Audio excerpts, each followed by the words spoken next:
नमस्कार. आज आपण अशा एका पदार्थाबद्दल बोलणार आहोत ज्याचं नाव ऐकलं तरी तोंडाला पाणी सुटतं. होय, आपण पाहणार आहोत अस्सल मराठी दम आलू.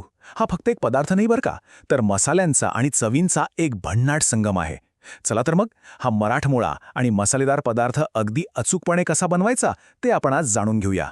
आजच्या या प्रवासात आपण हे सर्व टप्पे पाहणार आहोत, अगदी आवश्यक साहित्यापासून ते बटाट्यांची पूर्वतयारी, खमंग ग्रेव्ही, दम देण्याची अचूक पद्धत आणि शेवटी ही डिश कशी सर्व्ह करायची इथपर्यंत सर्व काही. तर सुरुवात करूया आपल्या पहिल्या आणि सर्वात महत्त्वाच्या टप्प्यापासून, आवश्यक साहित्य आणि मसाले. कोणत्याही उत्कृष्ट डिशची खरी जादू ही त्याच्या साहित्यात असते. यासाठी आपल्याला मुख्यत्वे दही, कांदा, टोमॅटो प्युरी, आले लसूण पेस्ट, हिरवी मिरची, काजूची पेस्ट आणि अर्थातच तेल किंवा तूप लागेल. आता मसाल्यांकडे वळूया. जिरे, तमालपत्र, हळद, लाल तिखट, धने जिरे पूड, गरम मसाला आणि हो, कसुरी मेथी विसरून चालणार नाही. चवीनुसार मीठ आणि ताजी कोथिंबीर. या सर्व घटकांचं अचूक संतुलनच या डिशला ती अस्सल चव देणार आहे. आता मुख्य नायक म्हणजे आपले बटाटे. या कृतीसाठी आपल्याला साधारण 12 ते 15 बेबी पोटॅटोज म्हणजेच छोट्या आकाराचे बटाटे घ्यायचे आहेत. हे प्रमाण यासाठी महत्त्वाचं आहे कारण यामुळे ग्रेव्ही आणि बटाटे यांचे गणित अगदी परफेक्ट जमतं. प्रत्येक बटाट्याला ग्रेव्हीचं पुरेसं आणि चविष्ट आवरण मिळण्यासाठी हे प्रमाण अगदी योग्य मानलं जातं. आता वळूया पुढच्या टप्प्याकडे, जिथे आपण बटाट्यांची पूर्वतयारी कशी करायची ते पाहणार आहोत. सर्वात आधी हे छोटे बटाटे स्वच्छ धुवून कुकरमध्ये फक्त एक शिट्टी होईपर्यंत उकळून घ्या. लक्षात ठेवा, फक्त एक शिट्टी. जास्त उकळले तर ते कुस्करले जातील. त्यानंतर त्यांची साले काढून त्यांना फोर्कने म्हणजेच काट्याने हलके टोचे द्यायचे आहेत. आणि पुढची सर्वात महत्त्वाची स्टेप, एका कढईत थोडं तेल गरम करून हे बटाटे मस्त सोनेरी रंग येईपर्यंत तळून घ्यायचे आहेत. हा सोनेरी रंगच त्यांना एक भन्नाट चव आणि रूप देतो. आता असा प्रश्न पडू शकतो की बटाट्यांना टोचे का द्यायचे? तर यामागचं कारण असं आहे की यामुळे मसाल्यांची आणि ग्रेव्हीची ती समृद्ध चव बटाट्याच्या अगदी आतपर्यंत खोलवर झिरपते. वरून मसालेदार आणि आतून मिळमिळीत असं अजिबात होऊ नये. प्रत्येक घासात मसाल्यांची चव उतरावी यासाठी ही एक अत्यंत आवश्यक कृती आहे. आता आपण बनवणार आहोत या डिशचा खरा आत्मा, ती म्हणजे आपली खमंग आणि मसालेदार ग्रेव्ही. यासाठी सर्वात आधी कढईत तेल किंवा तूप गरम करा. त्यात जिरे आणि तमालपत्र घाला. मग बारीक चिरलेला कांदा छान सोनेरी रंगाचा होईपर्यंत परतून घ्या. कांदा परतला की त्यात आले लसूण पेस्ट आणि हिरवी मिरची घालून अगदी मिनिटभर परतायचं आहे.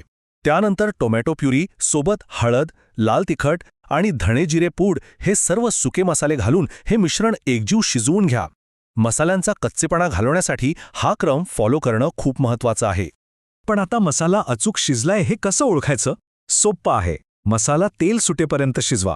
जेव्हा कडांमधून तेल वेगळं होऊ लागतं तेव्हा समजून जा की टोमॅटो आणि मसाल्यांचा कच्चा स्वाद पूर्णपणे गेलाय. आता आपली ग्रेव्ही पुढच्या सर्वात नाजूक टप्प्यासाठी एकदम तयार आहे. इथे मात्र जरा थांबूया आणि एका अतिशय महत्त्वाच्या गोष्टीकडे लक्ष देऊया. गॅस मंद ठेवा, जेणेकरून दही फाटणार नाही.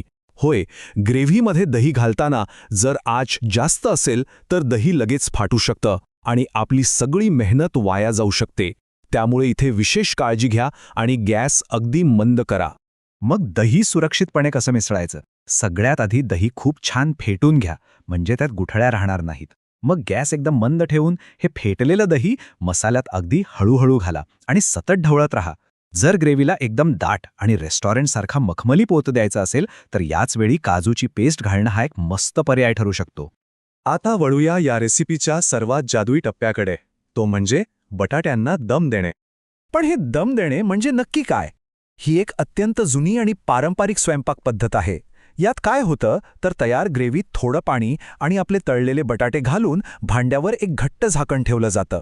मग हे सगळं अतिशय मंद आचेवर 10 ते 15 मिनिटे शिजवलं जातं. या वाफेच्या दाबामुळे सर्व चवींचं अगदी उत्तम प्रकारे एकत्रीकरण होतं.